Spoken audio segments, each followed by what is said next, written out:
Hello and welcome to Beyond Midnight. We are a channel dedicated to peering through the mists of time, to uncovering the lost stories and forgotten truths that lie buried beneath the modern world. If you are fascinated by history's greatest mysteries, by the tales that defy expectation and challenge what we think we know, then you are in the right place. Please take a moment to subscribe to our channel and click the notification bell so you never miss an expedition into the unknown. Now close your eyes for a moment and picture a Viking. What do you see? A towering man, perhaps, with a wild beard, a horned helmet, which is a myth, by the way, and a heavy axe in his hand.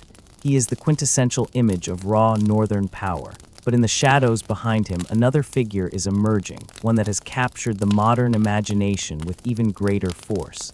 She is strong, she is fierce, and she is every bit as equal in battle. She is the Shieldmaiden. The image is intoxicating. A woman warrior standing shoulder to shoulder with men in the shield wall, her blonde hair braided, her eyes as cold as the winter sea, her sword and shield stained with the blood of her enemies. We see her in characters like Lagertha from the popular series Vikings, a queen, a mother, and a warrior of legendary renown. She is an icon of strength, a symbol of an age where women were not confined to the hearth, but could carve their own legends in steel and fire. But for centuries, this powerful image has been haunted by a single, persistent question: was she real? For generations of historians and archaeologists, the answer was a firm, almost dismissive, no. The Shieldmaiden, they argued, was a fantasy, a literary trope born from the wild and exaggerated tales of the Icelandic sagas, a poetic dream of a bygone era, but not a reflection of historical reality. The Viking woman's role was in the home, they said. She was a powerful figure, yes, managing the farmstead, holding the keys, possessing legal rights unheard of in much of Europe. But a warrior, a raider, a commander, that was pure fiction. Today, we are going on a journey to challenge that certainty. We will venture deep into the Norse world, a world of epic poems, runic stones, and fog-shrouded burial mounds. We will sift through the ancient texts, listen to the whispers of the sagas, and then we will turn to the cold, hard evidence of the earth itself. Because in a quiet grave in Sweden, a discovery was made that sent a shockwave through the academic world, a discovery that threatens to rewrite everything we thought we knew about the Viking Age and the women who lived in it. This is the story of the Shieldmaiden, a search for the truth behind the legend, an investigation into the deadly women of the North. Our story must begin where the legend itself was born, in the ink and parchment of medieval scribes.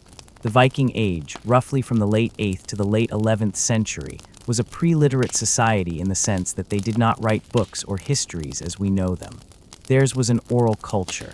Their history, their laws, their poetry were all held in memory, passed down from one generation to the next through the spoken word. It was only centuries later, primarily in the 12th and 13th centuries, that Christian scholars in Iceland and Denmark began to write these stories down. And it is in these texts, the Sagas and Chronicles, that the Shieldmaiden first steps out of the mist. Perhaps the most famous chronicler to give us these tales was a 12th century Danish historian named Saxo Grammaticus. His monumental work, the Gesta Danorum, or Deeds of the Danes, is a sprawling history of his people from mythological beginnings to his own time. Saxo was a Christian cleric, writing in elegant Latin, and he had a clear agenda: to create a glorious and respectable history for the Danish kingdom. But in doing so, he preserved traditions that would have otherwise been lost. And among them were astonishing accounts of women who took up arms. Saxo speaks of a time in Denmark's past when women of courage would shun the domestic life for the battlefield. He writes, and I quote, "There were once women among the Danes who dressed themselves to look like men and devoted almost every instant of their lives to the pursuit of war, that they might not suffer their courage to be unstrung or weakened by the infection of luxury." He claims they trained in arms, not in sewing, and sought battle, not kisses. And it is Saxo who gives us the first detailed account of the most famous Shieldmaiden of all, Lagertha. Her story is intertwined with that of the legendary Viking hero, Ragnar Lothbrok. According to Saxo, Ragnar was avenging the death of his grandfather when he encountered a group of formidable warriors fighting against his enemies. He was stunned by their skill and ferocity, but he was even more stunned when he realized that these were not men, but women. Leading them was a skilled warrior named Lagertha. Saxo describes her in breathless terms, a skilled Amazon who, though a maiden, had the courage of a man and fought in front among the bravest with her hair loose over her shoulders. All marveled at her matchless deeds, for her locks, flying down her back, betrayed that she was a woman. Ragnar was instantly captivated, not just by her beauty, but by her martial prowess. He sought her hand in marriage, but Lagertha was not easily won. She set a test for her suitor, guarding her home with a bear and a great hound. Ragnar, ever the hero, slew the beasts and won her hand. They had children together, but their marriage was not to last. Ragnar eventually divorced her for another woman, a decision he would come to regret. Years later, when Ragnar was embroiled in a brutal civil war and on the verge of defeat, Lagertha, who still held a deep love for him, came to his aid. She arrived with a fleet of 120 ships, turning the tide of the battle with a brilliant and daring flanking maneuver. Saxo notes that her skill and aggression in the fight were so great that it was as if she possessed the spirit of a man in the body of a woman. Lagertha's story is incredible. It's a tale of romance, betrayal, and battlefield glory. But she was not alone in Saxo's account. He also tells of the Battle of Bravalla, a legendary conflict between the Swedes and the Danes. On the Danish side, Saxo claims fought 3 female commanders, Hetha, Visna, and Veborg. Veborg, in particular, is described as a fearsome warrior who fought at the forefront of the army. She faced down a champion named Soth and after a fierce struggle, managed to strike him down, but her victory was short-lived. As she pressed her advantage, she was cut down by another warrior. Her death is a testament not to her weakness, but to the sheer brutality of the battle that claimed heroes of all kinds. These stories from Saxo are vivid and compelling, but they come with a heavy caveat. Saxo was writing over 300 years after the events he described were supposed to have taken place. He was a Christian scholar looking back at a pagan past, and he may have been influenced by classical tales of Amazon warriors from Greek and Roman literature. Was he recording genuine Danish tradition, or was he embellishing his history with literary flair to make it more epic and appealing to a learned audience? For a long time, historians leaned towards the latter. Saxo's Shieldmaidens were seen as literary creations, not historical figures. But the stories don't stop with Saxo. We must travel north to the stark and beautiful landscape of Iceland. It was here in the 13th and 14th centuries that the greatest body of Norse literature was recorded, the Icelandic Sagas. These are prose narratives that tell of the great families of Iceland, of their feuds, their voyages, their loves, and their deaths.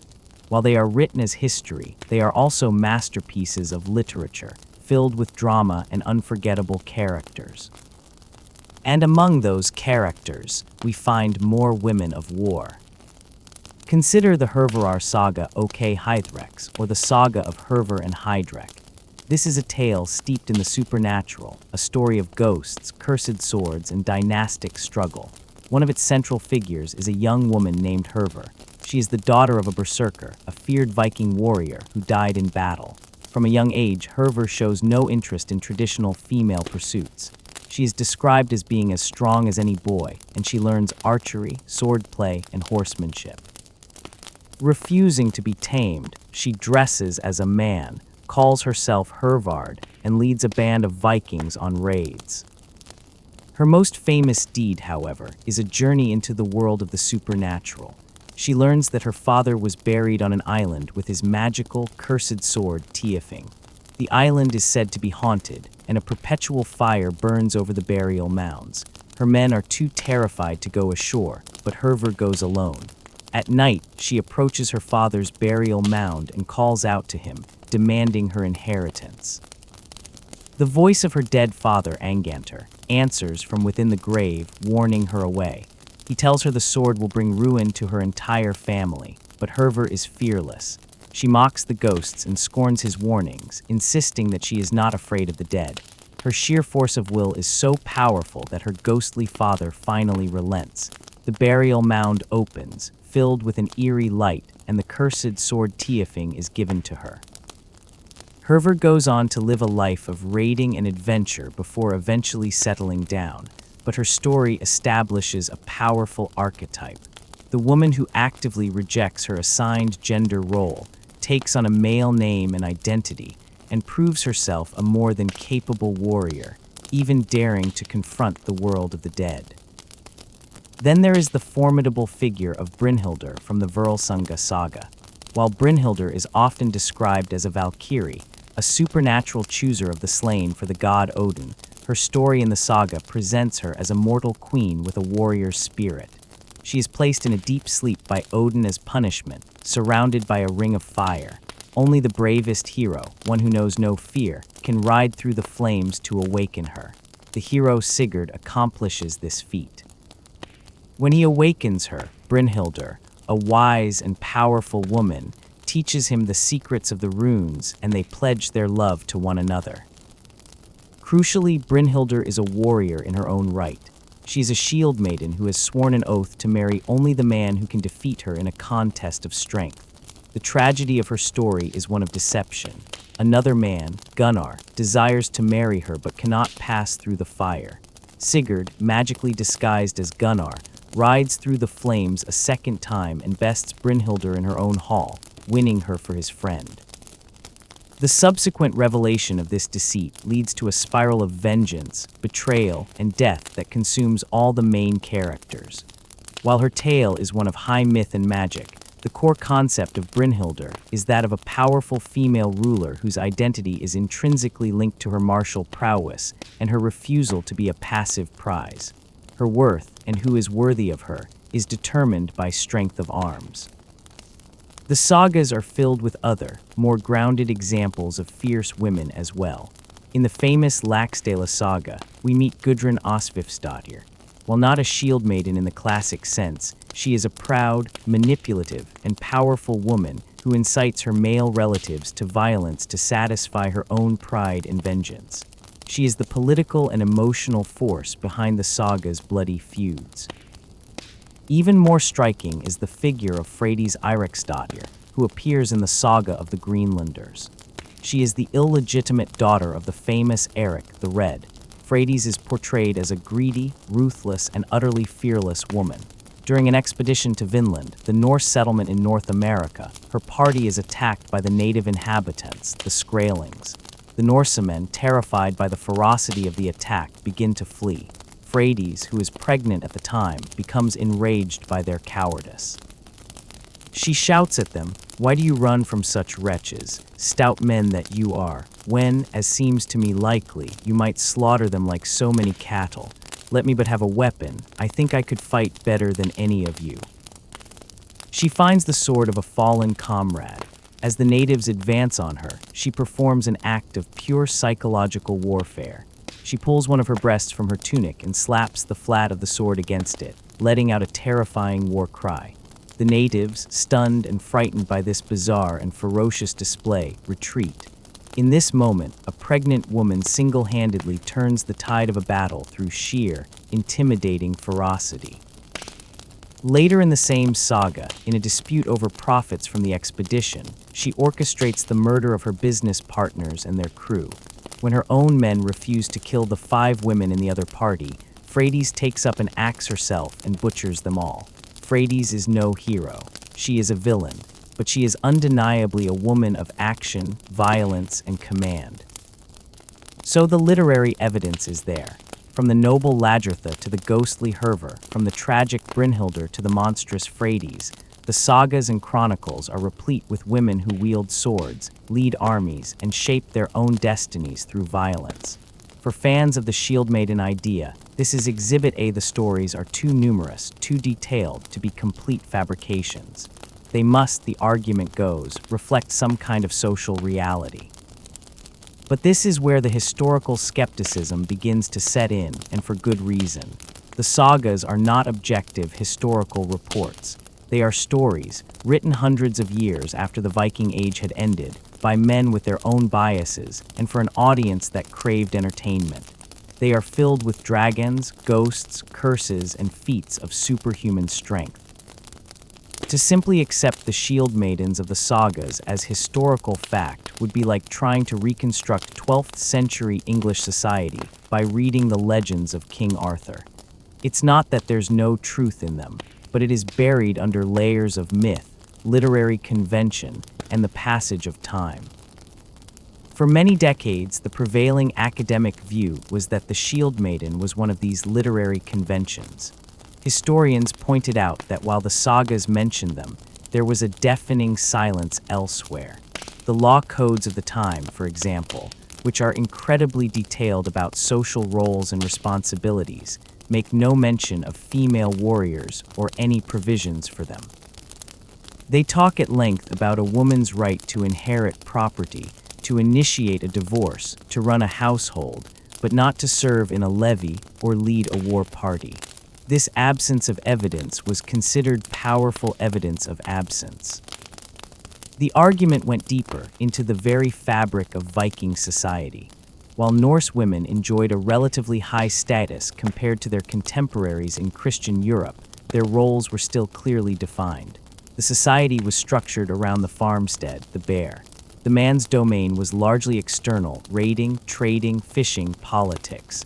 The woman's domain was internal, the household, the farm, the children, the finances. She was the manager, the lady of the house, a position of immense power and responsibility.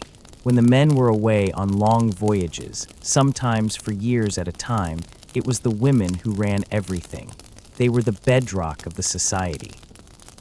Given this crucial and demanding role, historians argued, it made little practical sense for women to also be warriors. A farmstead could not function without its mistress. A family could not endure. The risks of combat, injury, death, or capture would have been catastrophic not just for the individual, but for the entire social and economic unit she managed. The idea of a shield maiden, therefore, seemed to run contrary to the fundamental logic of how Viking society operated. Furthermore, scholars suggested that the saga writers might have had specific literary motivations for creating these characters. A warrior woman is an exciting, dramatic figure. She raises the stakes of a story. She can be a romantic interest for the hero, an antagonist, or a tragic figure. She is, in short, good for the plot.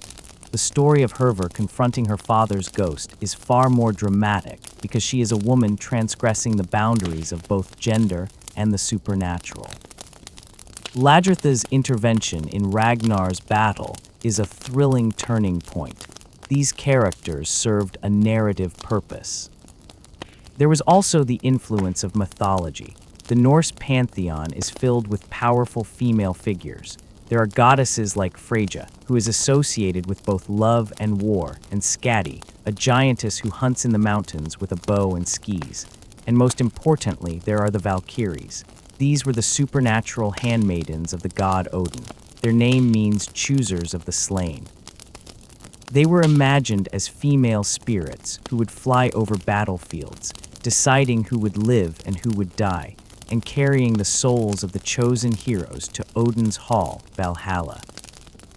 The image of the Valkyrie is one of terrifying, beautiful, martial power. They are often depicted on horseback, with spears and helmets. The line between these mythological beings and the human shield maidens of the sagas can sometimes be blurry. Brynhildr, for example, is explicitly identified as one. Was it possible, scholars asked, that the saga writers were simply taking the mythological concept of the Valkyrie and humanizing it, creating mortal women who embodied their warrior spirit?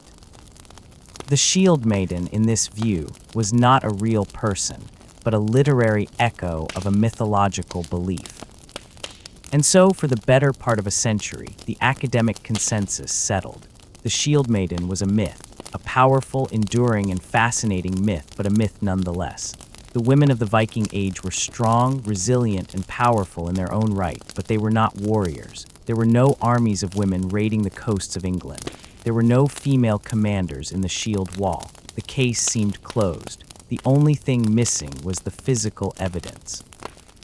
And for a long time, the archaeological record seemed to confirm the skepticism. Thousands of Viking graves have been excavated across Scandinavia and the wider Norse world. The graves of men are often found with weapons, swords, axes, spears, shields. The graves of women are found with jewelry, household tools, keys, and weaving implements. The material culture seemed to draw a very clear line between male and female roles. A grave with a sword was a man's grave. A grave with brooches and beads was a woman's grave. It was a simple, clear-cut system. Occasionally, a female grave would be found with a single weapon, perhaps an axe or a spearhead, but these were often explained away. The axe could be a domestic tool used for chopping wood. The spear could have a symbolic or religious meaning, or perhaps the weapon belonged to a male relative and was buried with the woman for sentimental reasons. There was always a plausible explanation that kept the established order intact. The idea of a woman being buried with a full set of warriors' equipment, as a warrior in her own right, seemed unthinkable. The archaeology simply didn't support it. The sagas were stories, the history was clear, and the ground was silent. And then everything changed. The silence was broken, not by the discovery of a new grave, but by a fresh look at a very old one. A grave that had been sitting in plain sight for over 130 years. A grave that was considered the archetypal example of a high-status male Viking warrior. A grave that held a secret that would shatter the consensus and force us to reconsider everything we thought we knew about the deadly women of the North. Our journey now takes us to a small island in a lake in modern-day Sweden. The island is called Birka, but in the Viking Age it was known as Birka. From the 8th to the 10th centuries, Birka was one of the most important and vibrant trading centers in all of Northern Europe. It was a bustling town where Vikings from all over Scandinavia met with merchants from the Slavic lands, the Byzantine Empire, and the Abbasid Caliphate. It was a place of immense wealth, power, and cultural exchange. And like any great Viking settlement, it was surrounded by vast cemeteries, with thousands of burial mounds holding the remains of its inhabitants. In the 1870s, an archaeologist named H. Hjalmar Stalp conducted a massive excavation at Birka. He uncovered and documented over 1,000 graves. One of them, located on a prominent terrace overlooking the town and near a fortress, was particularly spectacular. It was designated Birka Grave 581, or BJ 581 for short. The burial was that of a single individual, interred in a large wooden chamber in the mid-10th century, and the grave goods buried with this person were astonishing. This was no ordinary Viking. This was a member of the elite, a person of immense status and martial authority. The body was seated, dressed in fine clothing made of silk and decorated with silver thread. At their side lay a magnificent sword and a seax, a single-edged fighting knife. Across their lap was a quiver of armor-piercing arrows. An axe lay by their feet. In the corners of the grave were a spear and 2 shields. This was the complete arsenal of a professional warrior. But there was more. The individual was buried with 2 horses, a mare and a stallion, symbols of high rank and mobility. And most tellingly of all, resting in the person's lap was a full set of gaming pieces. Not just any game, but H-Nefatafel, a complex strategy game often likened to chess. In the sagas, skill at H-Nefatafel was considered the mark of a great chieftain or military strategist. The presence of this game set suggested that the person buried here was not just a fighter, but a leader, a commander, someone who planned tactics and led others into battle. For over a century, the identity of the person in BJ 581 was never in question. From H. Hjalmar Stalp in the 1870s to the leading archaeologists of the 21st century, the conclusion was unanimous. This was the grave of a high-ranking male warrior, a Viking chieftain, a perfect example of the martial elite of Birka. The skeleton was assumed to be male based on the grave goods alone. The sheer martial nature of the burial was so overwhelming that no one thought to question it. The grave became a textbook example, featured in countless books and museum exhibits, a symbol of Viking masculinity and military power. Over the years, a few quiet doubts were raised. In the 1970s, an osteological analysis of the bones, the study of the skeleton itself, suggested that some features, like the cheekbones and the pelvis, were more slender and gracile than typically masculine. But the findings were inconclusive, and the power of the grave goods, the sheer weight of the swords and shields, was too strong. The observation was noted, but largely dismissed. The warrior of Birka remained a man. Then in the 2010s, a team of researchers from Stockholm and Uppsala universities, led by archaeologist Charlotte Hedenstierna Johnson, decided to revisit the famous grave. Their goal was to learn more about the warrior's life through modern scientific techniques. They wanted to analyze the strontium isotopes in the teeth to determine where the person grew up, to get a sense of their mobility. As part of this broader study, they also decided to conduct a DNA analysis to confirm, once and for all, the individual's sex. They took a small sample from a tooth and an arm bone. These samples were sent to a specialized ancient DNA laboratory.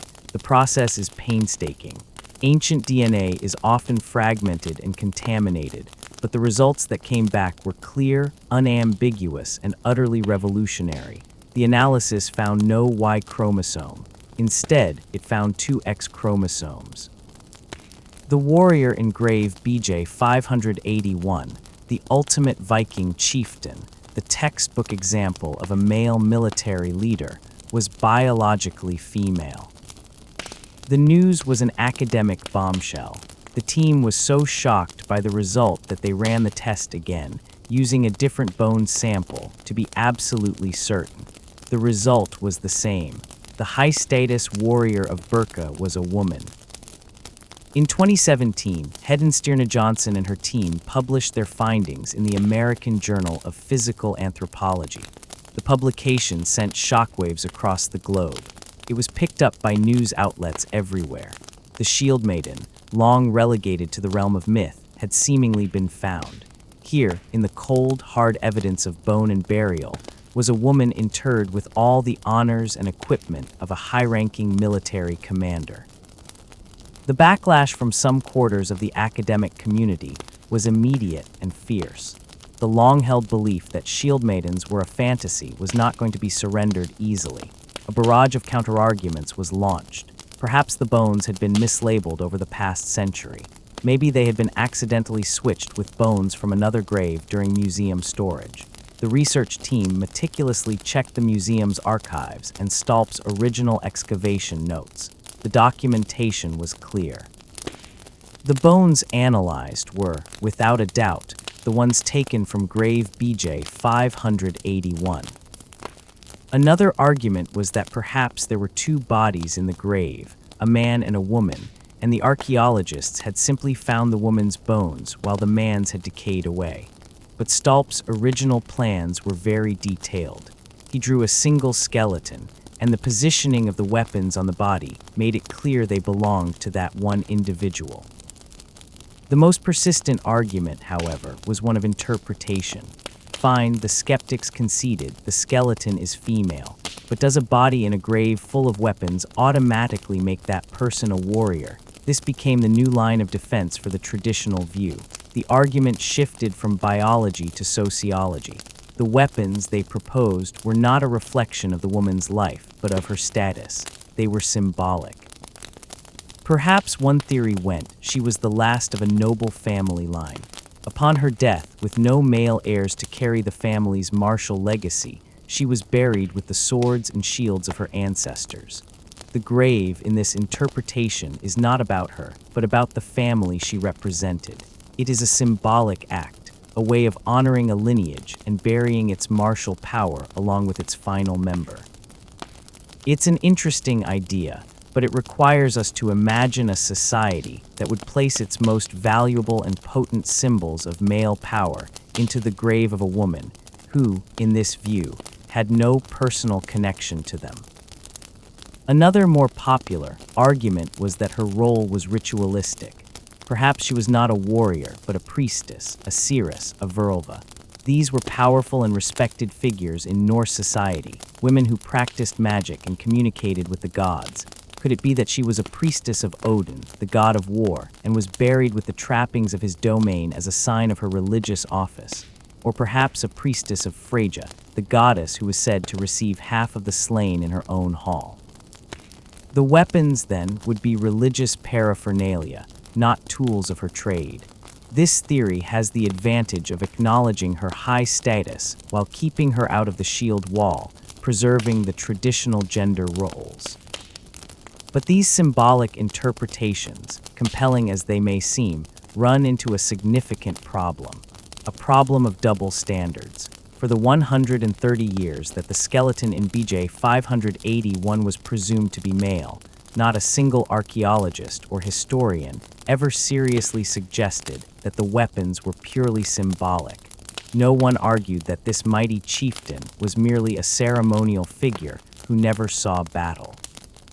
The presence of the sword, the axe, the spear, and the shields was taken as direct, self-evident proof of his life as a warrior. The grave goods were seen as a literal reflection of his lived reality. Yet the moment DNA analysis reveals the skeleton is female, the entire interpretive framework shifts. The weapons are suddenly transformed from practical tools of war into complex symbols of lineage or religion. The straightforward interpretation is abandoned in favor of more elaborate, convoluted explanations.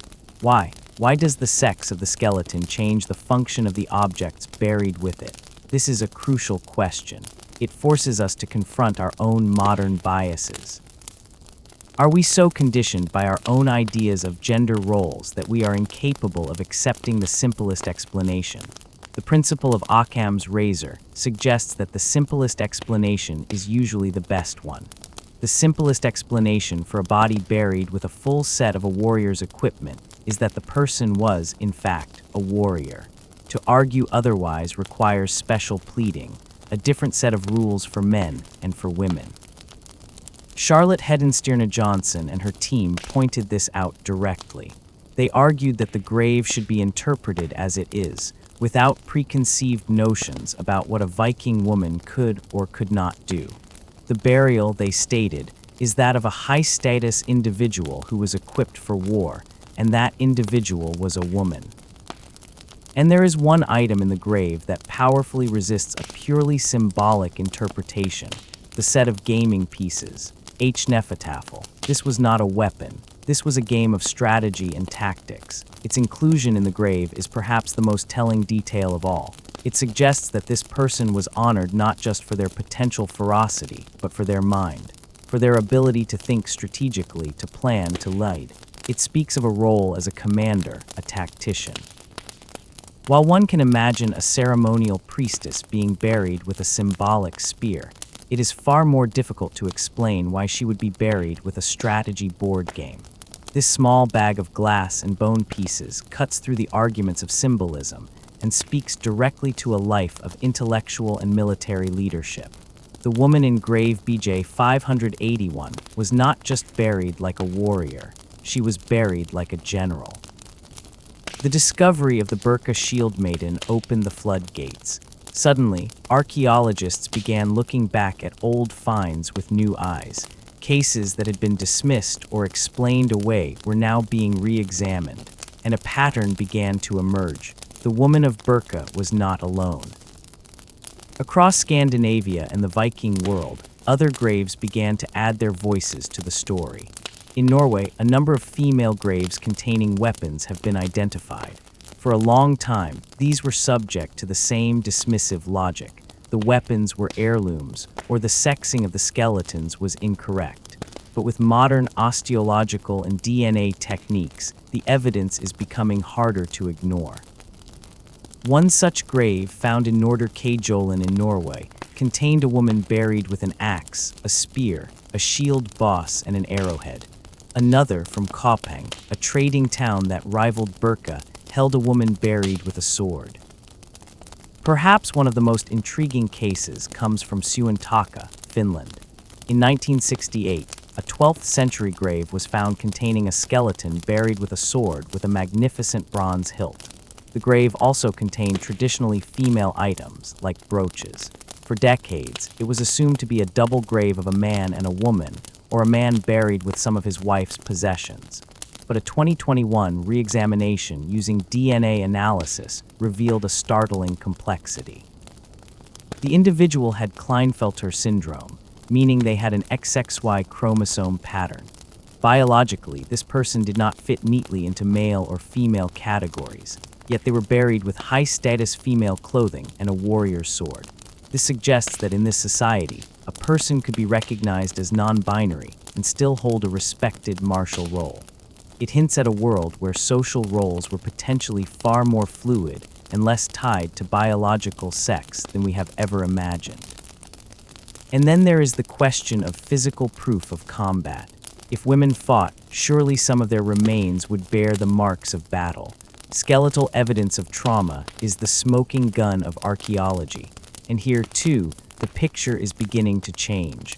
Archaeologists are now actively looking for female skeletons with weapon-related injuries. A mass grave in Repton, England, associated with the Viking Great Army that invaded in the 9th century, contained the remains of at least 264 individuals. Osteological analysis has identified a significant minority of these warriors, perhaps as many as 20%, as female. While this finding is still debated, it raises the incredible possibility that the invading armies that so terrified Anglo-Saxon England were not exclusively male. In a Viking cemetery in Solar, Norway, a female skeleton was discovered with a severe head injury that had been inflicted by a sword. The bone had healed, indicating that she survived the blow. She was buried with an axe at her side. Another female skeleton, found on the island of Gotland, showed signs of a healed sword cut to the shin. These are the silent, brutal testimonies of battle, written into the very bones of women from the Viking Age. They are isolated cases, to be sure. We have not found legions of battle-scarred women, but they exist, and each one is a crack in the old consensus. With this new foundation of physical archaeological evidence, we can now turn back to those ancient texts, the Sagas and Chronicles, and see them in a new light.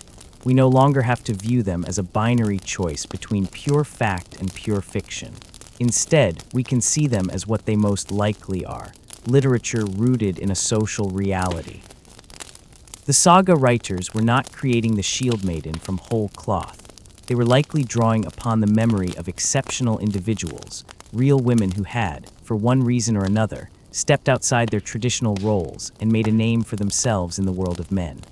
These stories were then embellished, mythologized, and woven into grand narratives, just as the stories of great male heroes like Ragnar Lothbrok or Harald Hardrada were.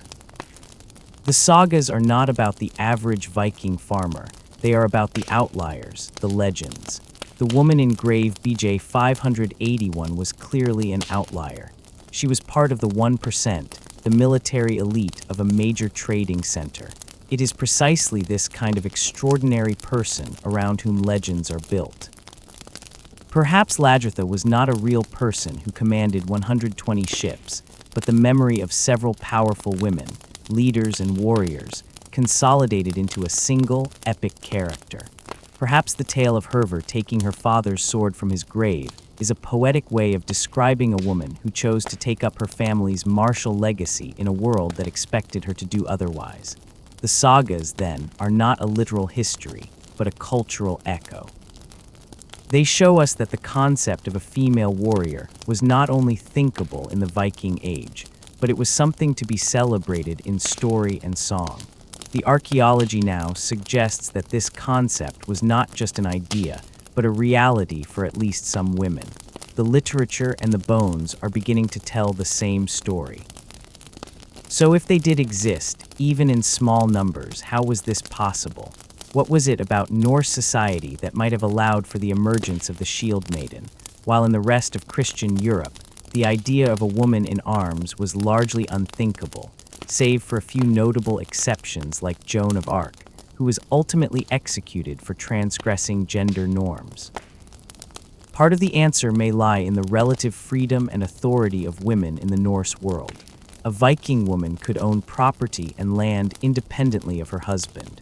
She had the right to inherit. She could be the head of a household. She had the right to initiate a divorce.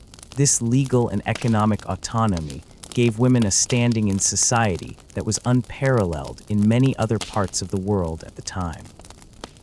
A woman who was the head of her own farmstead, a powerful landowner in her own right, would have needed to know how to defend it.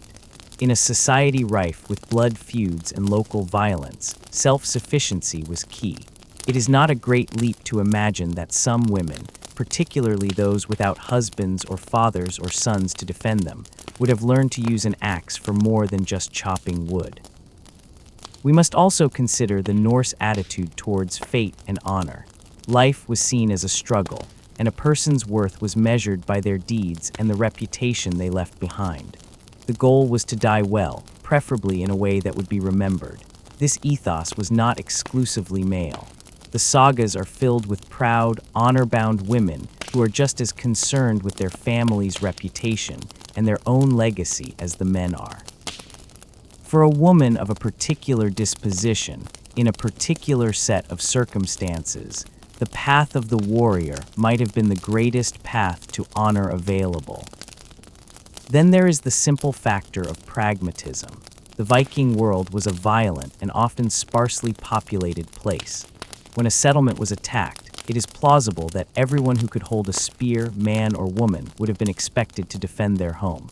The image of Freydis Eiríksdóttir in Vinland, grabbing a sword to rally the fleeing men, might be an extreme example, but the underlying principle is sound. In a moment of crisis, ideology gives way to necessity. Some scholars have even suggested that the Shieldmaiden phenomenon, if it was one, might have been linked to the worship of specific deities. We have already mentioned Freyja and the Valkyries. The cult of Odin, with its emphasis on martial prowess and the glories of Valhalla, could have also attracted female devotees who sought to emulate its warrior ideals. The woman in the Birka grave, with her strategic game set and proximity to the garrison, could very well have been a leader within such a cult, her spiritual role and her martial role being one and the same. This leads us to a more profound question about identity. When the woman of Birka was alive, how did her community see her? Did they see her as a woman warrior, a strange exception to the rule? Or is it possible that by taking on the role of a military commander, she was seen simply as a commander, and her gender became secondary to her social function? In this view, her identity as a warrior may have superseded her identity as a woman. She may have occupied a different social space, one defined by her actions and her authority rather than her biology. She wasn't a woman trying to be a man, she was a leader who happened to be a woman. This is a subtle but important distinction. It moves us away from our modern focus on gender identity and tries to understand how a Viking Age community might have made sense of such an individual. They buried her with the full honors of a chieftain. Her weapons, her horses, her commanding position in the grave, and her strategy game all proclaim her status to the world and to the gods. There is no ambiguity in her burial. It does not whisper of a woman who secretly wanted to fight. It shouts of a commander who was being sent to the afterlife with all the respect and power she held in this one. The story of the Shieldmaiden is no longer a simple question of did she exist or not. The evidence from grave BJ 581, supported by a growing number of other finds, strongly suggests that women could and did take on martial roles in the Viking Age. The real questions now are, how many, under what circumstances, and how did their society perceive them? These are questions we are only just beginning to be able to answer. The discovery of the Birka warrior woman was not an end to the debate, it was the beginning of a new chapter. It has forced a complete reevaluation of the evidence. Skeletons in museum storage boxes are being re-examined. Graves that were once thought to be straightforward are being reinvestigated with new scientific tools. The sagas are being read not as pure fantasy, but with an eye for the social realities they might reflect. What is emerging is a picture of the Viking Age that is far more complex, nuanced, and frankly, more interesting than the one we had before. The old image of a society rigidly divided, with men at sea and women at the loom, is beginning to dissolve. In its place is a vision of a world with more porous boundaries, a world where exceptional individuals could cross those boundaries, and where a woman could, if she had the will and the skill, pick up a sword, lead men into battle, and be laid to rest as a celebrated military commander. The Shieldmaiden has stepped out of the realm of legend. She is no longer just a character in a story, a romantic fantasy of a bygone age. She is bone, she is steel. She is a presence in the earth, waiting for centuries for us to finally be ready to see her for who she was. The deadly women of the North were not a myth, they were real, and we are only now beginning to understand the true scale of their story, a story that was hidden from us, not by the mists of time, but by our own assumptions. The search for them continues, in every new excavation, in every re-examined bone, in every line of an ancient poem.